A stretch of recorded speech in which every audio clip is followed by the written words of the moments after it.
ចាថ្ងៃនេះអាកាសធាតុចុះត្រជាក់ខ្លាំងចឹងខ្ញុំក៏រៀបចំជា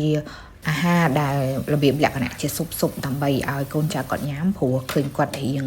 ចាប់ផ្ដើមប្រាសាយមានអាការៈអាឡែស៊ីជាមួយអាកាសធាតុណាចឹងខ្ញុំក៏ធ្វើជាបបរបាញ់កាញ់ជាមួយនឹងទឹកស៊ុបរបៀបចិន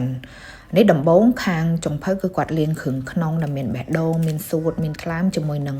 អំបិលហើយនឹងម្សៅឆាដើម្បីកម្ចាត់ក្លិនឆ្អាបហើយនឹងភាពឡាយឈាមអីហ្នឹងរបស់គ្រឿងក្នុងហ្នឹងចាគាត់វះបេះដូងហ្នឹងគឺដើម្បីលាងសម្អាតឈាមខាងក្នុងឲ្យអស់សិនបន្ទាប់មកទៅលាងម្សៅទៀតជាមួយនឹងទឹកខ្មេះចាហ្នឹង3មុខហ្នឹងគឺជួយកម្ចាត់ក្លិនឆ្អាបរបស់គ្រឿងក្នុងលាងសម្អាតស្អាតរួចរាល់ហើយកន្លែងនេះគឺយើងត្រៀមឆ្អឹងស៊ុបដើម្បីបន្ថែមរសជាតិទៅក្នុងទឹកស៊ុបពីច្រើនខ្ញុំអត់សូវប្រើដុំស៊ុបខ្ញុំប្រើតិចបំផុតគ្រឿងទេសយើងមានដេងហើយនឹងឈើអែមជាមួយនឹងម្សៅផាក់ឡូវផងដែរឥឡូវទឹកពុះហើយចុងភៅគាត់ដាក់គ្រឿងក្នុងចូលទៅសិនហើយបន្ទាប់មកទើបងាកមករៀបគ្រឿងទេសដើម្បីបន្ថែមក្លិនឲ្យទឹកស៊ុបគ្រឿងទេសហ្នឹងគឺសំខាន់ចាគ្រឿងទេសថ្ងៃនេះគឺមានម្រេចមានគល់ជីវ៉ាន់ស៊ុយហើយនិងខ្ទឹមស3មុខហ្នឹងវាក្រៅពីមានទូនាទីជួយកម្ចាត់ក្លិនឆ្អាបហើយវាថែមទាំងជួយឲ្យអារម្មណ៍ស្រស់ស្រាយហើយក្តៅអ៊ុនល្អហើយជាពិសេសផ្ដាសាយអីហ្នឹងគឺឆាប់ធូរក្នុងហ្នឹងខ្ញុំបន្ថែមរសជាតិជាមួយនឹងដុំស៊ុបអត់ដុំទឹកស៊ីអ៊ូខ្មៅហើយនិងទឹកត្រីខ្ញុំក៏មានបងជីស្លឹកតើយផងដែរដើម្បីជួយឲ្យទឹកស៊ុបនឹងក្លិនឈ្ងុយល្អចានេះគឺជាម្សៅផាក់ឡូវក្នុងនោះមានប្រកាក់ឈើអែមផងដែរដាក់ប្រហែលជាមួយស្លាបព្រាដើម្បីឲ្យក្លិននឹងវាឈ្ងុយទឹកស៊ុបហ្នឹងគឺចាស់ក្លិនមកគឺរបៀបជីរៀងដូចក្លិនផាក់ឡូវអញ្ចឹងតែគឺវាឈ្ងុយឆ្ងាញ់ចាឥឡូវចាប់ផ្ដើមមកដាំខ្ទឹមដើម្បីរៀបបំពងចាហើយនៅពេលដែលដួសញ៉ាំទៅយើងអាចដាក់ខ្ទឹមពីលើណាចាបន្ថែមក្លិនឈ្ងុយផងដែរនិយាយទៅគឺគ្រឿងទេសជាមុខម្ហូបដែលងាយស្រួលធ្វើតែមានគ្រឿងទេសច្រើនមុខដែលខ្ញុំគិតថាវាល្អខ្លាំងណាស់ព្រោះគ្រឿងទេសទាំងអស់ហ្នឹងវាជួយដូចជាខ្ទឹមចាស់គឺជួយដល់ប្រព័ន្ធភាពស៊ាំរាងកាយឲ្យរឹងមាំចាហើយបន្ទាប់មកខ្ញុំក៏មិនភ្លេចថែម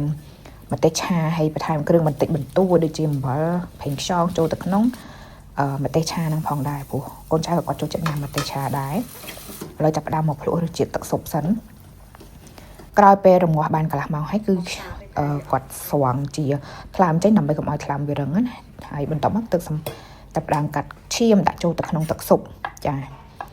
ដាក់ចូលទៅក្នុងទឹកស៊ុបព្រោះឈាមអត់ត្រូវការរងាស់យូរទេខ្លាចវារលួយហើយបែកនៅក្នុងហ្នឹងដុំសសនេះគឺជា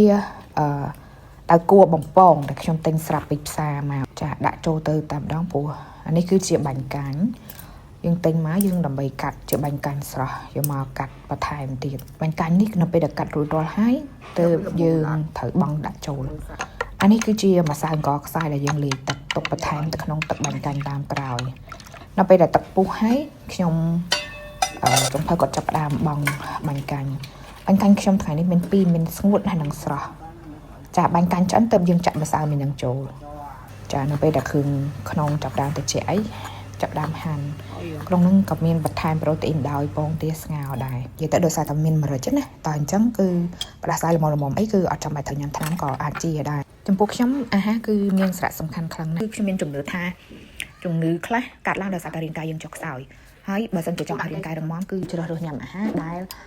ផ្ដល់ភាពរឹងមាំជួយដល់ប្រព័ន្ធភាពស៊ាំរាងកាយឲ្យរឹងមាំដូចជាឧទាហរណ៍ដូចជាជំងឺផ្ដាសាយហ្នឹងគឺជាក់ស្ដែងបើសិនជារាងកាយយើងរឹងមាំមេរោគដែលវាជ្រៀតចូលទៅក្នុងរាងកាយយើងអីគឺអង្គការការពាររាងកាយរបស់យើងគឺអាចប្រយុទ្ធប្រឆាំងបានហើយតែបើរាងកាយយើងខ្សោយ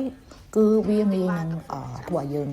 ទន់ខ្សោយធ្វើឲ្យយើងឈឺធ្វើឲ្យយើងពិបាកក្នុងខ្លួនជាដើមលទ្ធផលការងារទទួលបានល្អលុះត្រាតែសុខភាពរបស់បុគ្គលិកហ្នឹងគាត់រឹងមាំដូចគ្នាដែរទាំងសុខភាពផ្លូវកាយហើយនិងសុខភាពផ្លូវចិត្តចាអញ្ចឹងហើយខ្ញុំយកទៅទុកដាក់លើម្ហូបអាហាររបស់ពួកគាត់បើបងប្អូនមានមនោណាចង់ណែនាំអាចខមមិននៅខាងក្រៅបានណាអរគុណច្រើន